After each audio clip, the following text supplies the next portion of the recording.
আসসালামু আলাইকুম, সবাইকে স্বাগতম। বিশেষ কর্মকর্তাদের যে বিভাগীয় পরীক্ষা হয় বিভিন্ন সময়, তো বিভাগীয় পরীক্ষার প্রশ্নের আলোকে একটি প্রশ্ন, এই যে প্রেষণ বা ডেপুটেশন, এই প্রশ্নটি 18 বার পরীক্ষায় এসেছে। কত গুরুত্বপূর্ণ প্রশ্নটি, 18 বার পরীক্ষায় এসেছে। এই প্রেষণ বা ডেপুটেশন কখনো টিকা আকারে এসেছে, কখনো আবার বড় প্রশ্ন, ছোট প্রশ্ন, বিভিন্নভাবে প্রশ্নটি এসেছে। তো টিকা আকারে বেশি এসেছে। তো বিষয়টি আমি এই যে বিএসআর পার্ট 1 এবং সরকারি চাকরি আইন 2018 পাশাপাশি অন্যান্য সহায়ক বইয়ের আলোকে আলোচনা করার চেষ্টা করব। প্রথমে আসি, ডেপুটেশন বা প্রেষণ বলতে কি বুঝি। বিএসআর পার্ট 1 বিধি 5-16 প্রেষণ বা ডেপুটেশন সব বিষয়টি সম্পর্কে বলা হয়েছে। বাংলাদেশ সার্ভিস রুল অর্থাৎ বিএসআর এর পার্ট 1 এই যে বিধি 5-16 প্রেষণ সম্পর্কে বা ডেপুটেশন বিষয়টি সম্পর্কে বলা হয়েছে। কি বলা হয়েছে? প্রেষণ বা ডেপুটেশন বলতে বাংলাদেশের বাইরে বা বহি বাংলাদেশের বিশেষ কর্ম বা দায়িত্ব বা কর্তব্য পালনকে বোঝায়। অর্থাৎ প্রেষণ বলতে মূলত, ডেপুটেশন বলতে বোঝায় বাংলাদেশের বাইরে বা বহি বাংলাদেশে বিশেষ কাজ বা দায়িত্ব বা কর্তব্য পালনকে।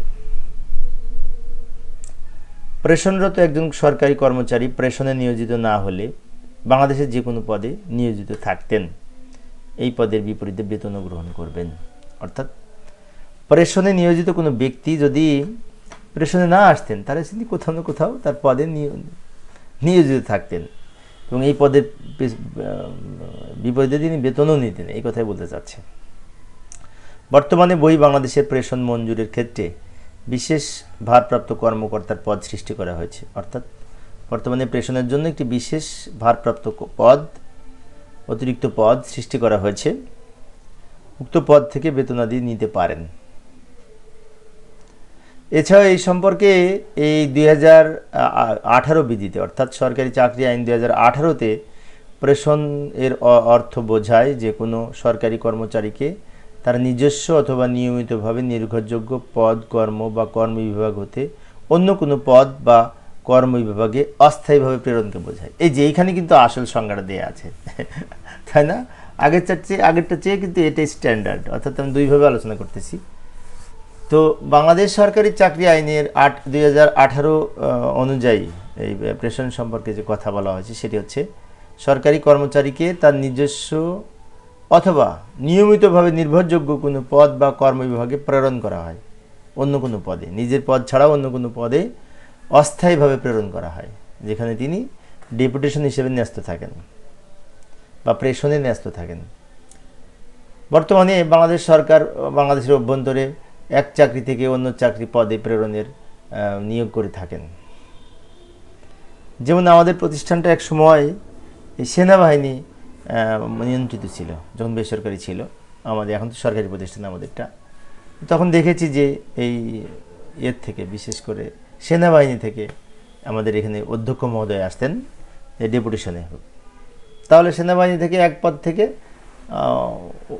অধ্যক্ষ মহোদয়কে বিশেষ করে এই পদে নিয়োগ দিতেন, প্রেষণে কিন্তু ডেপুটেশনে।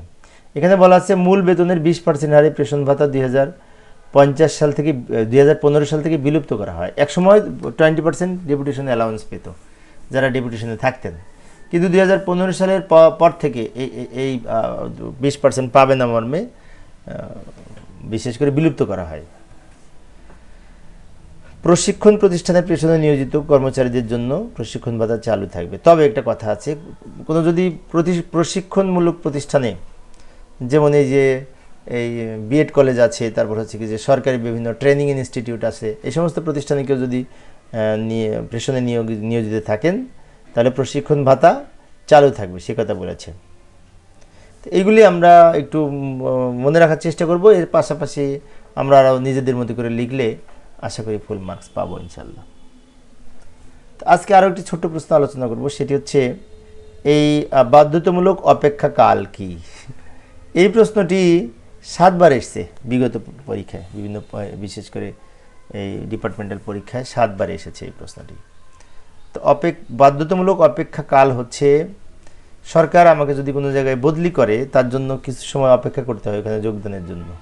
এই ধরনের সময়কালটা। আচ্ছা, আমি বিশেষ করে তথ্যসূত্র হিসেবে বিএসআর পার্ট 1 এবং বিভিন্ন সহায়ক বইয়ের আলোকে আমি আজকের এই সংক্ষিপ্ত কিছু আলোচনা করব। প্রথমে দেখব বাধ্যতামূলক অপেক্ষাকাল কোথায় বলা আছে, কোন বিধিতে বলা আছে। এই যে বিএসআর পার্ট 1 বিধি 5-17-তে নোট 2-এ বাধ্যতামূলক অপেক্ষাকাল বিষয়টি সম্পর্কে বলা হয়েছে। অর্থাৎ বিএসআর পার্ট 1-এর বিধি 5-17 এই নোট 2-এ বাধ্যতামূলক অপেক্ষাকাল সম্পর্কে বলা হয়েছে। সেখানে কি বলা হয়েছে যে বাধ্যতামূলক অপেক্ষাকালের কি সে সম্পর্কে বলা হয়েছে। লক্ষ্য করি, সরকারের পদায়ন আদেশের জন্য বাধ্যতামূলকভাবে কোনো কর্মচারীকে যে পর্যন্ত সময় অপেক্ষা করতে হয় তাকে বাধ্যতামূলক অপেক্ষাকাল বলে। এই যে সুন্দর করে সংজ্ঞায় লিখে দেওয়া আছে, সরকারের পদায়ন আদেশের জন্য বাধ্যতামূলকভাবে কোনো কর্মচারীকে যে সময় পর্যন্ত অপেক্ষা করতে হয়, ওয়েট করতে হয়, এই সময়টাকে বলা হয় বাধ্যতামূলক অপেক্ষাকাল। বাধ্যতামূলক অপেক্ষাকাল কর্মকাল হিসেবে গণ্য করা, অর্থাৎ বাধ্যতামূলক যে অপেক্ষাকাল এটাকে কার্যদিবস হিসেবে সেসব গণ্য করা হয়, ওটা চাকরি ব্রেক যায় না। এবার দেখব যে সকল কারণে বাধ্যতামূলকভাবে কোনো কর্মচারীকে অপেক্ষা করতে হয়। কিছু কিছু কারণ আছে যে কারণগুলির কারণে এই বাধ্যতামূলক অপেক্ষাকালের সৃষ্টি হয়। যেমন কোনো সরকারি কর্মচারীকে দায়িত্বভার অর্পণের পর অব্যাহতিপ্রাপ্ত হয়ে বদলির জন্য আদেশ করা, অর্থাৎ দায়িত্ব প্রদান করার পরে বদলির জন্য কোথাও একটা আদেশ করা হলো, যেমন প্রমোশন হলো, প্রমোশন হওয়ার পরে তাকে বদলি করা হলো, বদলি করার আদেশ করার পরে কয়েকদিন ওখানে যোগদান করার আগে মাঝখানে কিছু গ্যাপ থাকে, এই গ্যাপগুলো কিন্তু চাকরিকাল হিসেবে গণ্য করা হয়। যে সময়টুকুকে অপেক্ষামূলক বাধ্যতামূলক অপেক্ষাকাল বলা হয়। যোগদানকালের মধ্যে বদলির আদেশ বাতিল হলেও নতুন আদেশের জন্য আবার কিছুদিন অপেক্ষা করতে হয়। যেমন আরেকটি বিষয়, সেটা হচ্ছে আমাকে এক জায়গায় বদলি করা হলো, সেখানে আমি যোগদান করার জন্য গেছি, সেই মুহূর্তে আবার বদলির আদেশ বাতিল করা হলো। তাহলে যে বদলির আদেশ বাতিল করার পরে আমার কিন্তু যেখানে আগে ছিলাম সেখানেও আমি নাই, যেখানে বদলি করা হয়েছিল সেখানেও নাই, তাহলে আবার নতুন করে আদেশ না হওয়া পর্যন্ত আমাকে কিন্তু অপেক্ষা করতে হবে। এই সময়টুকুকে বলা হয় এই বাধ্যতামূলক অপেক্ষাকাল।